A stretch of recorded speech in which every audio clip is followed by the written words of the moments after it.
Hello दोस्तों, मैं हूं आपके साथ यास्मीन।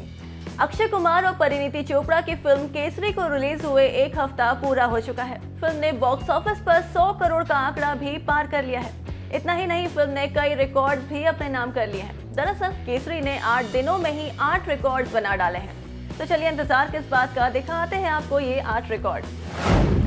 Opening day collection.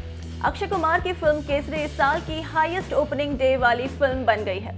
पहले दिन इस फिल्म ने 21 करोड़ 6 लाख रुपए की कमाई की थी, जो इस साल अब तक की सबसे बड़ी रकम है। Holi day highest opener. Akshay Kumar की ये फिल्म होली के मौके पर रिलीज हुई थी और खास बात यह है कि होली वाले दिन 21 करोड़ 6 लाख के साथ केसरी इस खास दिन पर सबसे ज्यादा कमाई करने वाली फिल्म बन गई है। इससे पहले ये खिताब वरुण धवन की बद्रीनाथ की दुल्हनिया के नाम था।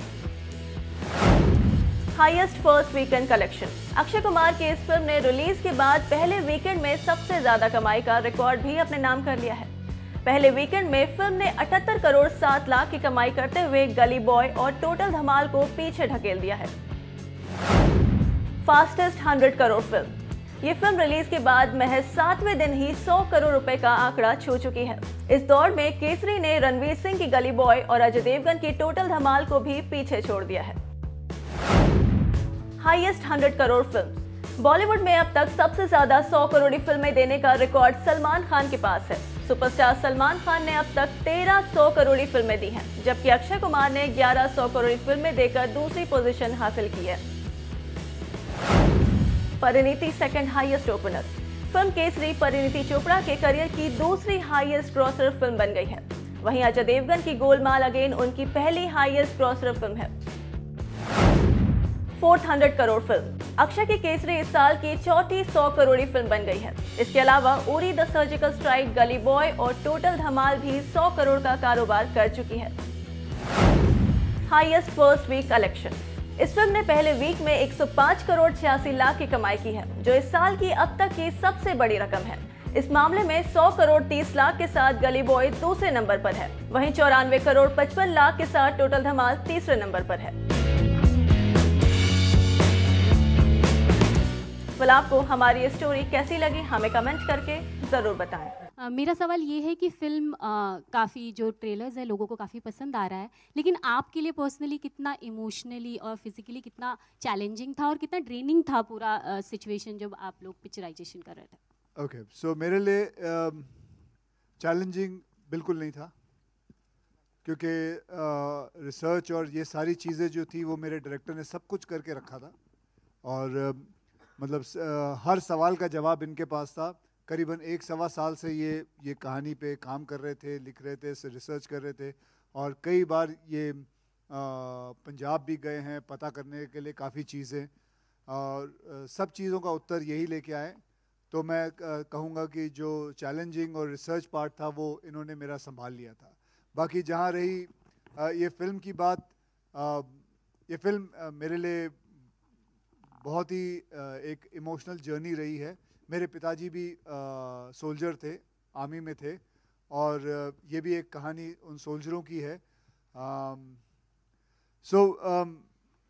मैं जब ये फिल्म कर रहा था तो मुझे बहुत अंदरूनी किस्म की अंदर से ही बहुत फील आती थी और ऐसी चीज़ें हैं इस फिल्म के अंदर जो कि मतलब मैं विश्वास नहीं कर सकता कि लोग ऐसे भी होते हैं। मतलब आप इमेजिन कर सकते हैं कि 21 सिख, 21 सरदार एक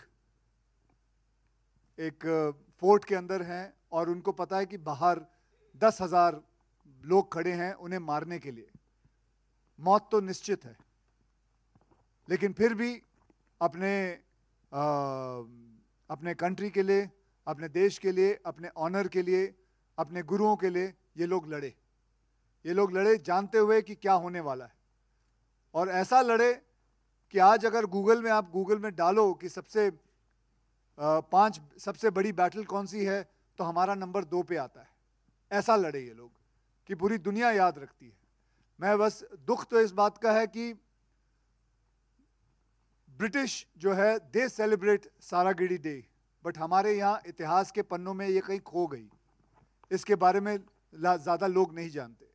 लेकिन मैं तो यही चाहूँगा और दरख्वास्त करूँगा कि जितने भी माँ बाप हैं अपने बच्चों को ये फिल्म ज़रूर दिखाएं, क्योंकि ये एक एजुकेशनल फिल्म भी है, इतिहास वाली फिल्म है और सच्ची कहानी है। सिर्फ हम इतना प्रभावित हो जाते हैं जब हम 300 जैसी एक फिल्म देखते हैं, हम सोचते हैं क्या फिल्म बनाई है, जबकि वो फिल्म आप सभी जानते हैं कि एक फिक्टिशियस फिल्म है, लेकिन बहुत अच्छी बनाई। लेकिन ये तो रियल फिल्म है, ये तो रियल लोग थे, ऐसे लोग रियल थे।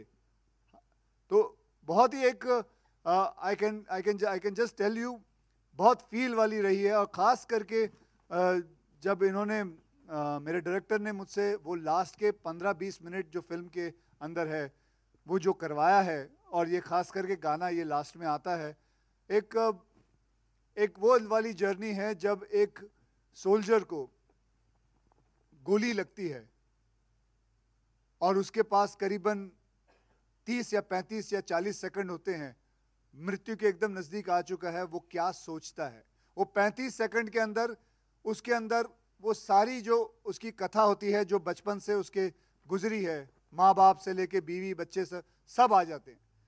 सो ये बहुत ही इमोशनल जर्नी रही है। ये आप जब पिक्चर देखोगे आप खुद ही महसूस करोगे। बस आप लोगों से यही दरख्वास्त है कि आप ज़रूर ये लिखें कि मैं चाहूँगा कि इस फिल्म को बच्चे ज़रूर देखें, youth should watch it because it's a lot of learning process in this film which is a real thing. Akshay बाजी, मधु hello. BBC हिंदी से Akshay Baji here on the left. First of all, this is Simran Singh here. First of all, thank you to the team for bringing this film, for making a film on this subject, and thank you for this emotional, heartfelt tribute to the martyrs. My question to you is a concerning question. So, your film Kesari tells us about the true meaning of this color. This is the color of sacrifice, valor, and bravery. But how doesn't bother you when you have a contemporary who is using the same color, but he has used in as a product with tobacco?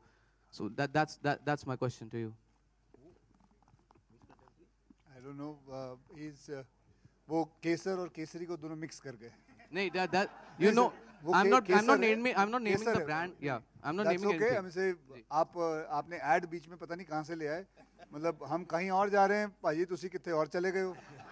तो कोई गल नहीं लेकिन भाजी I don't think like that. मैंने कभी जिंदगी में अपने ख्वाब में नहीं सोचा था कि ऐसा प्रश्न मेरे पास आएगा। लेकिन कोई बात नहीं। इसके बारे में जैसे आपने मुझसे प्रश्न पूछा, उसका उत्तर मैं सारी जिंदगी लगा लूँ, मैं नहीं दे पाऊंगा। तो भाजी आई एम सॉरी, मेरे पास नहीं है उसका उत्तर। हाय अक्षय, BBC हिंदी से मधु। सबसे पहले तो ये जब गाना हमने देखा काफ़ी इमोशनल हो गए हम लोग, उन शहीदों की कुर्बानी हमें याद आ गई।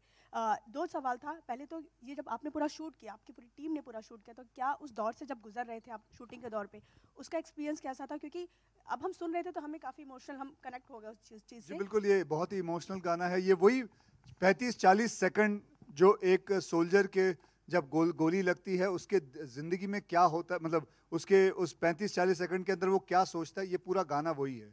एंड मैं दाद देता हूँ जिन्होंने ये गाना लिखा है कि किस हिसाब से लिखा है।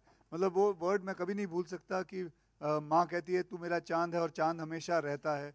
बहुत सारे ऐसे वर्ड्स हैं अंदर जो बहुत अच्छी तरह पिरोए गए हैं। And it was a very very emotional journey ma'am. दूसरा मेरा सवाल ये था कि ये फिल्म कहीं ना कहीं मतलब जिस तरह से आप भारत के वीर से जुड़े हैं, बहुत अच्छा काम कर रहे हैं, लेकिन ये फिल्म कहीं ना कहीं डेडिकेट है, तो उसका भी जानना चाहेंगे, उसके पीछे का कारण क्या है?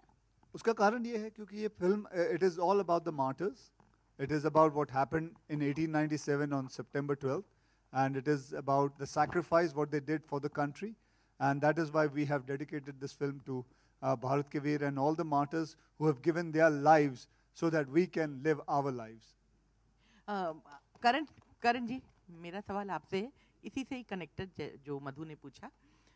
एक फिल्म मेकर होने के नाते आपसे पूछना चाहूँगी कि उरी और पुलवामा के बाद जो माहौल बना है उसमें ये फिल्म कितनी अहम है, और इस फिल्म को जो अभी माहौल बना है उसका कितना फायदा मिलेगा? अच्छे वे में पूछ रही हूँ, खराब वे में नहीं पूछ रही हूँ। देखिए, जब हमने ये पिक्चर प्लान की थी और बनाई थी, तो जिस माहौल का आप जिक्र कर रहे थे वो माहौल था नहीं, वो माहौल हमारे देश का था, जिस देश में हम रहते हैं, जिस देश की मिट्टी के हम हैं। ये फिल्म उसी मिट्टी से बनी हुई है। इस फिल्म का दिल बड़ा है, और ये जो बड़ा दिल है ना, वो आप किसी भी दौर में भी आप रिलीज कर लो। अगर आप वाकई अपने देश से प्यार करते हो, प्रेम करते हो, और जिन लोगों ने अपनी जान गंवा दी इस देश के लिए, अगर वो कनेक्शन आपके दिल में है, तो आपको किसी भी माहौल में ये पिक्चर रिलेट कर पाएगी, आपसे रेजोनेट कर पाएगी, और आप रिलेट करोगे और आप पसंद करोगे और आप गर्व करोगे कि ऐसे इंसान थे और आज भी हैं। तो ये माहौल की बात नहीं है, ये फिल्म की बात है, कहानी की बात है, और हिंदुस्तानी होने की बात है। हाय, सोहेल here, आपके सामने। Congratulations to Akshay, Parineeti, Karan and the entire team. जब ट्रेलर आउट हुआ था तभी also we could feel that connect actually very emotionally. मैं चाहता हूँ, मेरा क्वेश्चन है कि जब पहली बार आपसे ये नरेशन किया था, और ये look specially actually Akshay ji, I think so कि इस तरह का लुक हमने पहले कभी आपको देखा नहीं, इस तरह के लुक में। पहले तो हम जानना चाहेंगे कि जो ये लुक था सरदार वाला, बड़ी बियर्ड, टर्बन, खास करके आजकल हम सिख को इतने बड़े टर्बन में नहीं देखते, और वो खास करके जो रिंग है, स्वॉर्ड, उसका कुछ एक्सपीरियंस हम जानना चाहेंगे। कुछ बताना, it's a very big and a very long sword, शायद बहुत वजनदार होगी। हाँ बिल्कुल, जो पग थी करीबन 1.25 किलो की, 1 किलो की पग थी, और 4-5 किलो की तलवार थी। वैसे उस वक्त की बात अगर हम करें तो उस वक्त जब वो तलवार पकड़ते तो वो करीबन 20 या 22 किलो की तलवार पकड़ते थे, क्योंकि वो लोग असली घी खाते थे। हम डालडा हम बराबर दही भी नहीं खा सकते। आप अभी भी असली घी खाते हो, इसलिए इस तरह लगते हो। वो बनावटी चीजें तो हम खाते हैं। You're a disciplined person actually, बहुत discipline. Your lifestyle is in a very disciplined way, आप बहुत डिसिप्लिन फॉलो। मत पूछिए कितना डिसिप्लिन्ड है इनका लाइफ। पहली बार जब मुझे अक्षय कुमार से मिलना था तो उन्होंने 6 बजे कह दिया, मैं तो 6 बजे शाम को जा रहा था, मुझे कहाँ पता था कि 6 बजे सुबह ये मुझे बुला रहे थे। ये इंसान नहीं है, मॉर्निंग अलार्म है।